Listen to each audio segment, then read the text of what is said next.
The first time I suspected something was wrong at Metropolitan General Hospital was during the routine safety audit in the surgical wing. As chief of patient safety, I developed a habit of doing these walkthroughs personally, not trusting the sanitized reports that crossed my desk. Dr. Mitchell, a nurse, called out, hurrying to catch up with me. "There's something you should see in OR 3. I'm Dr. Sarah Mitchell, and for the past 8 years, I've dedicated my life to keeping patients safe at one of Boston's largest hospitals. My colleagues often joke that I can spot a safety violation from across the building. They're not entirely wrong. After 15 years in hospital administration and a PhD in healthcare quality and patient safety, certain things just jump out at you. The issue in OR 3 turned out to be a malfunctioning air handling system, something that should have been flagged weeks ago in the maintenance reports.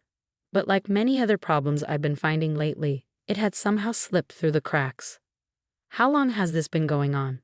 I asked the nurse, already pulling out my tablet to document the violation. At least 3 weeks, she said quietly, glancing over her shoulder. We've reported it multiple times, but nothing had been done. It was becoming a familiar pattern, one that had started shortly after Richard Harrison took over as hospital director 6 months ago. I'd noticed the changes immediately, subtle at first, then increasingly obvious. Maintenance requests delayed, safety protocols streamlined, staff training sessions shortened, all in the name of efficiency and cost-cutting. "I'll take care of it," I assured the nurse, adding the violation to my growing list. "And thank you for bringing it to my attention." Back in my office, I pulled up the maintenance records. The air handling system issue had indeed been reported multiple times, but each report had been marked as non-critical and pushed back in the queue. It was the same story with dozens of other safety issues I'd documented over the past few months. A knock at my door interrupted my review. Dr. Jessica Torres, head of surgery, stood in the doorway, her expression grim. "Sarah, we need to talk about what happened in OR 7 yesterday." My stomach tightened. I'd been waiting for this conversation since receiving the incident report this morning. A patient had developed a post-operative infection, the third such case in 2 months. The new sterilization protocols? I asked if I already knew the answer. Jessica nodded, closing the door behind her. "They're not working, Sarah. The shortened cycle times, the reduced chemical concentrations. We're seeing contamination rates we haven't had in years." I know. I pulled up the statistics on my computer, showing her the trend lines I've been tracking. Infection rates are up 47% since the new protocols were implemented. I submitted 3 reports to Harrison about it. "Let me guess. He said it was within acceptable parameters?" I smiled grimly. His exact words were well within industry standards. But he's using outdated benchmarks. The current safety standards are much stricter. What are we going to do about it? I'm preparing a comprehensive report for the next board meeting. Every incident, every violation, every cost-cutting measure that's compromised patient safety. It'll be hard to ignore the numbers. Jessica leaned forward, lowering her voice. "Be careful, Sarah." Harrison has the board wrapped around his finger. All they see are the cost savings and efficiency metrics. She wasn't wrong. Since taking over, Harrison had cut operating costs by 15%, a feat that had earned him glowing praise from the hospital board. What they didn't see were the corners being cut to achieve those savings. After Jessica left, I spent hours compiling data for my report.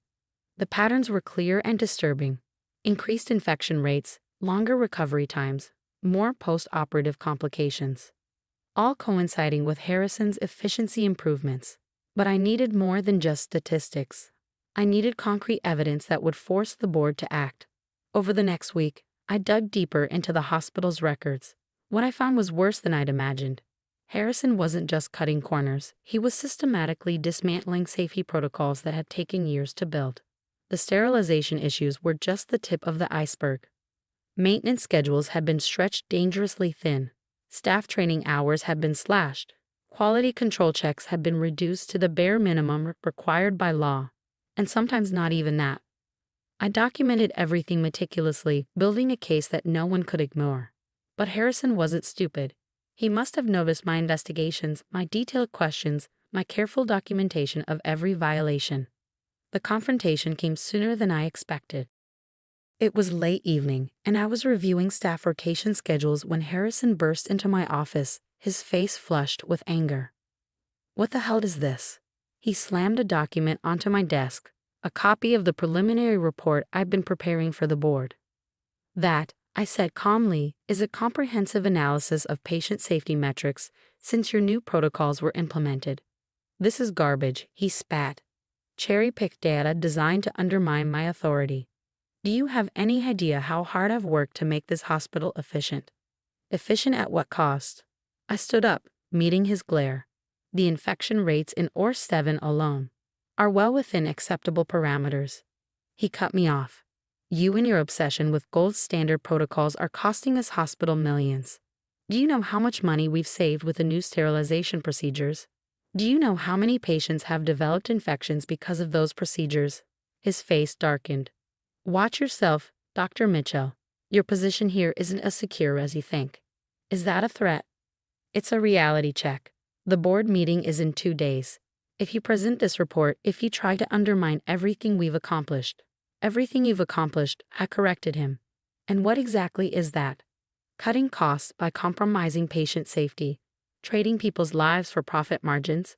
Harrison's smile was cold. You really don't get it, do you? This is a business, Sarah. A business that was hemorrhaging money before I took over. Sometimes difficult decisions have to be made. Not with people's lives. He straightened, adjusting his tie. I'm giving you a chance here. Withdraw the report. Get on board with the program. Otherwise what? You'll fire me for doing my job. For protecting patients. For being unable to adapt to necessary changes. For refusing to embrace modern healthcare management practices. For being, quite frankly, obsolete. I looked at him for a long moment, seeing him clearly for the first time. He wasn't evil. Not really. He was just a man who had lost sight of what healthcare was supposed to be about. The report stays, I said quietly. The board needs to know the truth. Then you leave me no choice. He pulled an envelope from his jacket and dropped it on my desk. Your services are no longer required at Metropolitan General. I opened the envelope. Termination papers, effective immediately. The reasons listed were vague enough to sound plausible. Failure to adapt to organizational changes, resistance to efficiency improvements, insubordination. Your XCSSIV safety PROTOCOLs are costing US money, he shouted, his composure finally cracking. We can't afford your outdated idealism anymore. I looked at the papers, then back at him, feeling strangely calm. You know what we really can't afford, Richard? The lawsuits that will come when people start dying from preventable infections. The investigations that will follow when someone finally looks closely at what you've been doing. Get out, he snarled. Security will escort you to clear your office. I stood slowly, gathering my personal tablet, my own device, not the hospital-issued one. Of course. But Richard? You might want to postpone that board meeting tomorrow. Why's that? I smiled, thinking of the detailed records I'd been compiling, the evidence I gathered, the witnesses I prepared. Because the medical board will be very interested in what I have to show them. His face paled slightly. You wouldn't dare. Watch me. I walked to the door, then turned back. You know what the funny thing is? All those safety protocols you called excessive. They weren't just protecting patients. They were protecting you too. As security escorted me out of the building, I could feel Harrison watching from his office window. He thought he'd won, thought he'd silenced another troublesome idealist who didn't understand the realities of modern healthcare. But he'd forgotten something crucial about patient safety professionals. We document everything. And tomorrow, those documents would tell a story that not even the hospital board could ignore. In my car, I pulled out my phone and made 3 calls. The first was to my lawyer, confirming our meeting first thing in the morning. The second was to Dr. Torres, who had been quietly gathering her own evidence from the surgical department. The third call was to my old colleague at the state medical board, the one who had been waiting for months for concrete evidence of safety violations at Metropolitan General. It's time, I told her. I have everything you need. Tomorrow would be interesting indeed. Harrison thought you fired another naive idealist who cared too much about safety protocols. Instead, he just armed the one person who could expose everything he'd been trying to hide. Sometimes being too careful is exactly what the situation requires. The night after my termination, I sat in my home office surrounded by 8 years' worth of meticulously maintained records.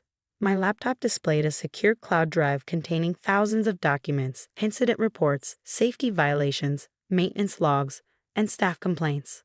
Harrison had no idea that I'd been building this archive since the day he started changing protocols.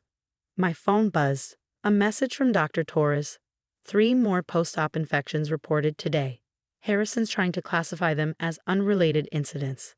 I added this information to my growing file, remembering the conversation I'd had with Jessica Torres 4 months ago, when we first noticed the spike in infection rates.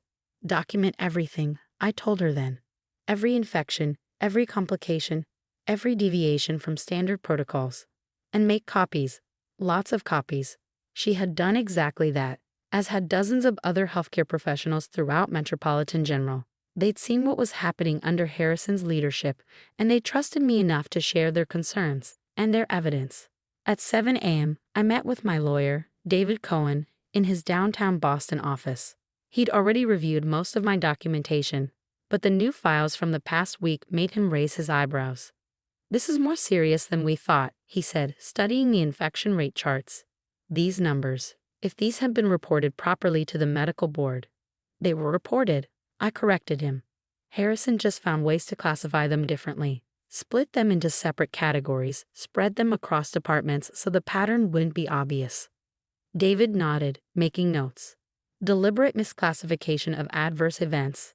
That's a serious violation of reporting requirements." He looked up at me. "You know they'll try to discredit you, paint you as a disgruntled former employee." I smiled, pulling out another file. "That's why I have this.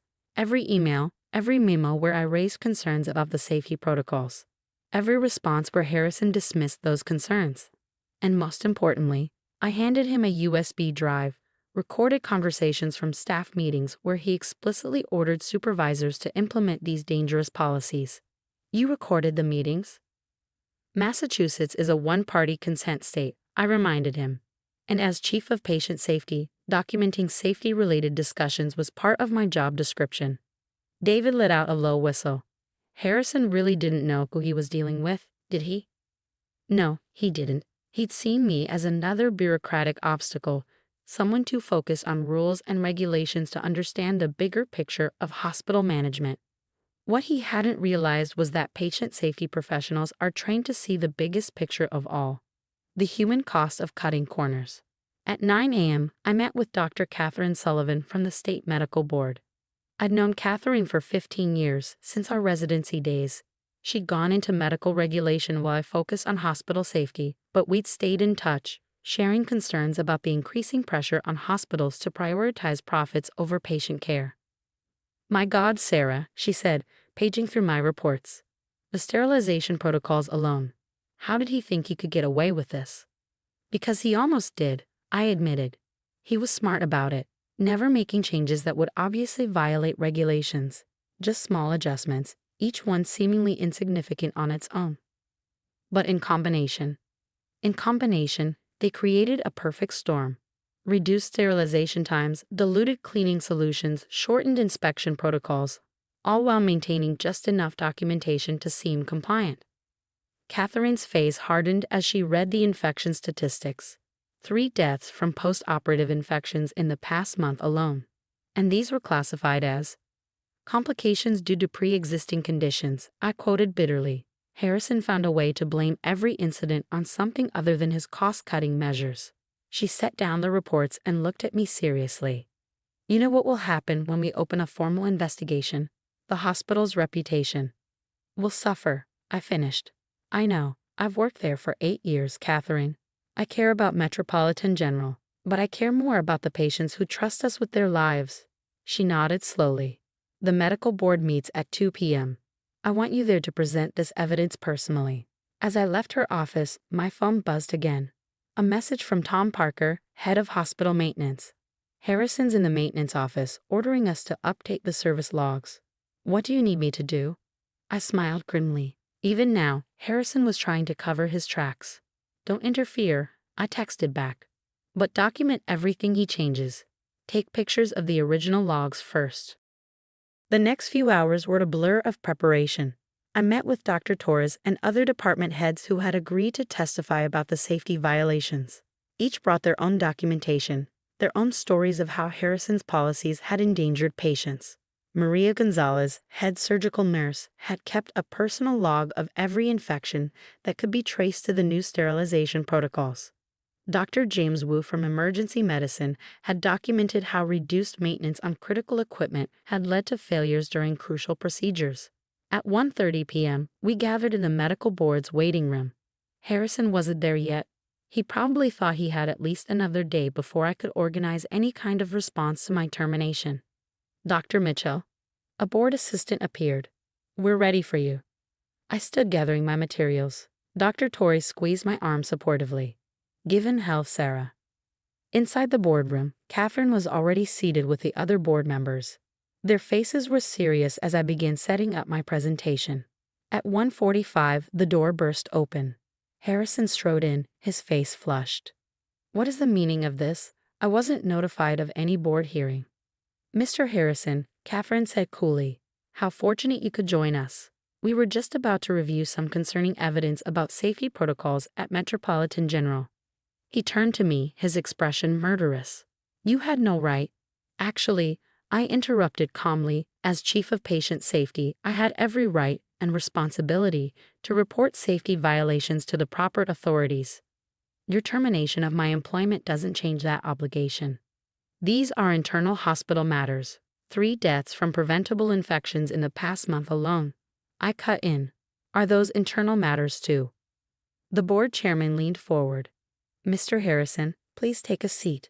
Dr. Mitchell has brought some very serious allegations to our attention." Harrison sat, his face tight with controlled rage. I could almost see him calculating, planning how to discredit me, how to explain away the evidence. But as my presentation began, as I methodically laid out the documentation of every violation, every covered-up incident, every dangerous policy change, I watched his confidence begin to crumble. The infection rate charts were damning enough. But when I played the recorded meetings where he explicitly ordered staff to implement dangerous protocols, when I showed the maintenance logs documenting systematic neglect of critical equipment, when I presented testimony from department heads about specific incidents that have been covered up. "This is a coordinated attack," Harrison tried to interrupt. "Disgruntled employees trying to." "These are sworn statements," Catherine cut him off, "from every department head at Metropolitan General." "Are you suggesting they're all lying?"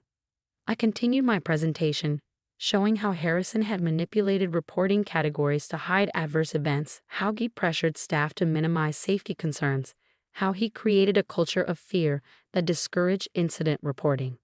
The final blow came when I presented the financial data, proving that the cost savings Harrison had achieved came directly from compromising safety measures. The choice, I concluded, was between patient safety and profit margins. Mr. Harrison made his choice clear. Now you have to make yours. The room was silent as I finished. Harrison sat frozen, his career crumbling before his eyes.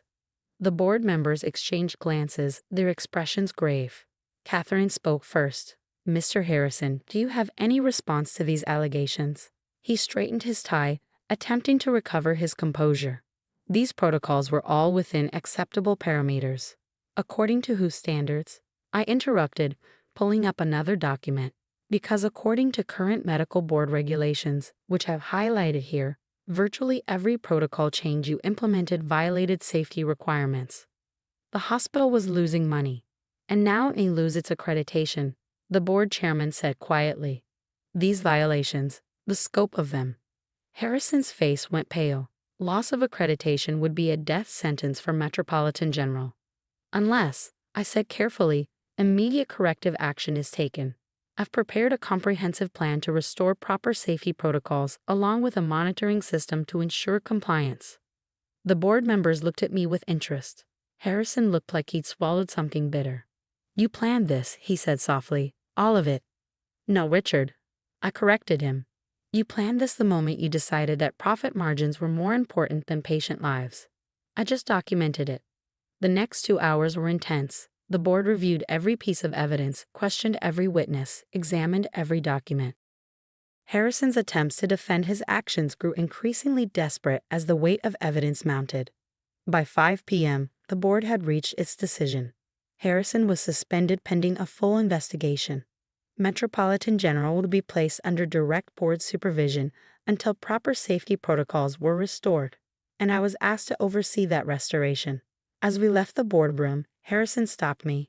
"You've destroyed everything I built," he said, his voice shaking with rage. "No," I replied quietly. "I protected what generations of healthcare professionals built.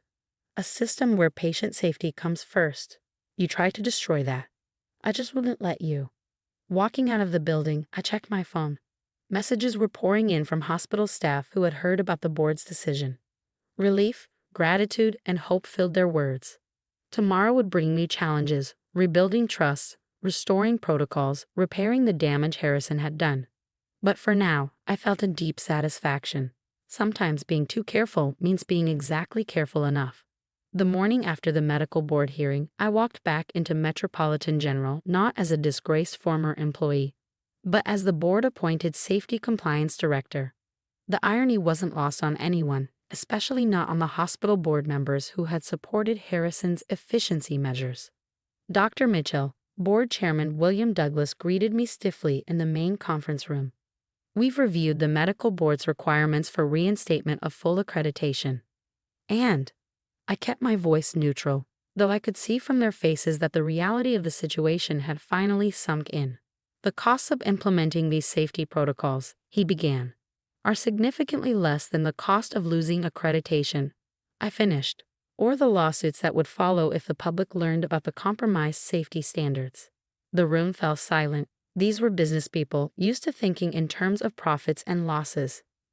Now they were facing a different kind of mathematics, one where human lives figured into the equation. "What do you need from us?" Douglas asked finally. "Complete autonomy to implement necessary changes, no interference from the board on safety protocols, and a public commitment to maintaining these standards regardless of cost." "That's a lot to ask." "No," I corrected him. "That's the bare minimum required by law. What Harrison did, what you allowed him to do, wasn't just unethical. It was criminal." Douglas flinched at the word criminal, but nodded slowly. "You have our full support." The work began immediately. My first step was assembling a team of department heads who had helped expose Harrison's violations. Dr. Torres from surgery, Dr. Wu from emergency medicine, Maria Gonzalez from nursing, people who had risked their careers to document the truth. "First priority," I announced in our initial meeting, "is addressing the immediate safety risks. The compromised sterilization protocols, the maintenance backlogs, the staffing shortages in critical areas. Harrison's people are still in key positions," Dr. Wu pointed out. "They won't make this easy." He was right. Despite Harrison's suspension, many of his loyal administrators remained, embedded throughout the hospital's bureaucracy. They had careers and reputations invested in maintaining the fiction that his policies had been legitimate. But I had something they didn't: proof. Over the next week, we methodically addressed each safety violation documented in my reports. The sterilization protocols were immediately restored to proper standards. Critical equipment maintenance was expedited. Staffing levels were increased to ensure proper safety monitoring. The costs mounted quickly, causing the board members to shift uncomfortably in their seats during daily briefings. But with the medical board's investigators now regularly present in the hospital, they couldn't object. The resistance from Harrison's remaining allies was subtle but persistent. Maintenance requests were lost. Schedule changes were misunderstood. Documentation was accidentally misfiled. Then came the first test of our restored protocols. Dr. Mitchell. Maria Gonzalez caught me as I was leaving a department meeting. "We've got a situation in War 4. The new safety protocols just prevented a major incident." I followed her to the surgical wing, where Dr. Torres was waiting with a grim expression. "The equipment check you reinstated," she explained. "It caught a critical fault in the anesthesia delivery system. Under Harrison's protocols, we wouldn't have found it until—" She didn't need to finish. We all knew what could have happened. "Document everything," I instructed. "Every detail, every person involved, every potential consequence that was avoided." The incident became our first success story. Concrete proof that the restored safety measures were saving lives. I made sure the report reached every board member and department head. But our opponents weren't finished. 2 days later, an anonymous letter circulated through the hospital, detailing the excessive costs of the new safety protocols and warning of potential layoffs and department closures. I called an all-staff meeting. Let's talk about costs. I began projecting financial data onto the screen, specifically the cost of a single wrongful death lawsuit, the cost of lost accreditation, the cost of destroying public trust in our hospital. The room was silent as I displayed the numbers. But more importantly, I continued, let's talk about the costs we can't calculate. The cost of a preventable death. The cost to a family who loses a loved one because we decided saving money was more important than saving lives. The anonymous letters stopped after that. 3 weeks into our reform efforts, I received an unexpected visit from James Chen, a patient who had survived one of the post-operative infections during Harrison's tenure. I read about what happened in the papers, he said, sitting carefully in my office. About the compromised protocols, the covered-up incidents. Mr. Chen, I'm so sorry for. He held up a hand. I'm not here to complain. I'm here to help. I'm a lawyer, specializing in healthcare compliance, and I think my experience as a patient here gives me a unique perspective.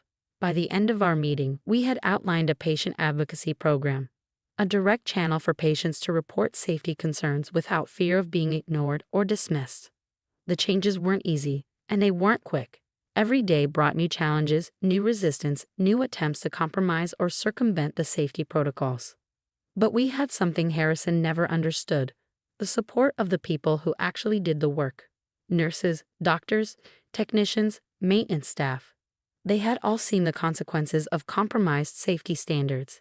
They became our eyes and ears, reporting violations, suggesting improvements, maintaining the standards we'd fought to restore. 6 months after the medical board hearing, we received the official report on our progress. The hospital had not only met all requirements for maintaining accreditation, but had exceeded them in several areas. Patient safety metrics are above national averages, Catherine told me during her final inspection. Infection rates are down 60%. Equipment failure incidents have been virtually eliminated. And the costs? I asked, thinking of the board's initial resistance. She smiled. Actually decreased in the long run. Turns out preventing complications is cheaper than dealing with their consequences. Harrison's criminal trial began that winter. The evidence we gathered led to multiple charges of criminal negligence and fraud. As I testified about the systematic dismantling of safety protocols, I couldn't help but think about how differently things might have turned out if he'd succeeded in silencing me. 1 year after my termination, I stood in the same surgical wing where I first discovered the problems with the air handling system. The maintenance logs show regular checks, proper documentation, immediate response to any issues. Dr. Torres joined me on my rounds, now serving as both Chief of Surgery and Deputy Safety Director. Remember what Harrison used to say, she asked. Safety protocols are just bureaucratic obstacles. I nodded, checking the latest sterilization records. Now we know they're the foundation everything else is built on.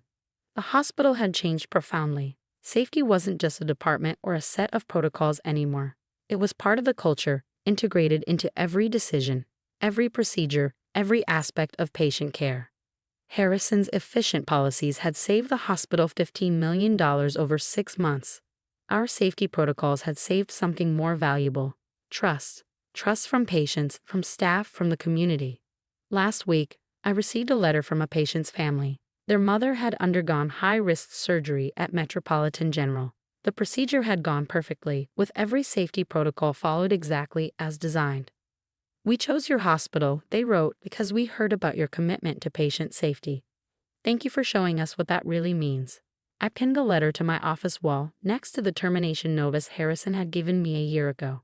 Sometimes being too careful means being exactly what patients need.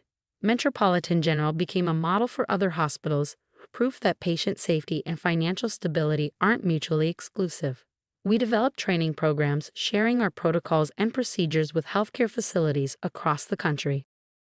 The medical board used our case to strengthen safety regulations statewide, closing the loopholes Harrison had exploited. His trial led to new laws requiring greater transparency in hospital safety reporting. As for me, I still do my daily rounds, still check every protocol, still document everything. Some call it excessive caution. I call it doing my job. Because in healthcare, there's no such thing as being too careful when lives are at stake. Every safety check, every protocol, every documented incident is part of a system designed to protect the most vulnerable, patients who trust us with their lives. Harrison never understood that. He saw safety protocols as obstacles to efficiency, barriers to profit. What he didn't see was that they're actually the foundation of everything we do in healthcare. Without them, we're not just risking lawsuits or accreditation, we're risking the very thing we're sworn to protect: human life. Today, Metropolitan General stands as proof that doing the right thing isn't just morally correct, it's also good business. Our patient satisfaction scores are at record highs. Our complication rates are among the lowest in the state, and our costs, well, it turns out that preventing problems is a lot cheaper than dealing with their consequences. Sometimes I think about Harrison serving his sentence and probably still believing that I was just an obstacle to his vision of efficient healthcare. He never understood that true efficiency in healthcare isn't about cutting corners. It's about getting things right the first time, every time. Because in the end, the price of safety isn't measured in dollars and cents. It's measured in lives saved, complications prevented, and trust maintained. And that's a price worth paying every single time.